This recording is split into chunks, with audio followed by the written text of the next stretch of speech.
अब ये जानिए कोयटा, चमन और गिरदनवा में ज़लज़ले के झटके महसूस किए गए। ज़लज़ले की शिद्दत 3.2 रिकॉर्ड की गई है, जबकि ज़लज़ला पैमा मरकज़ के मुताबिक ज़लज़ले की गहराई 15 किलोमीटर बताई जाती है। तफसीलात क्या है, सिद्रा आरिफ से जानते हैं। जी सिद्रा।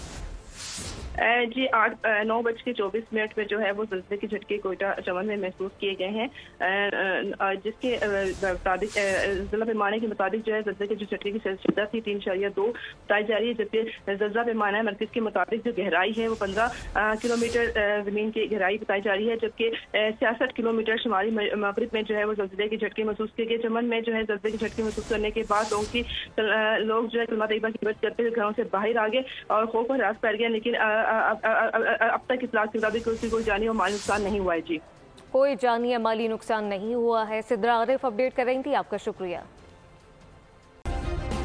सब्सक्राइब करें और बेल दबाएं ताकि कोई खबर रह न जाए।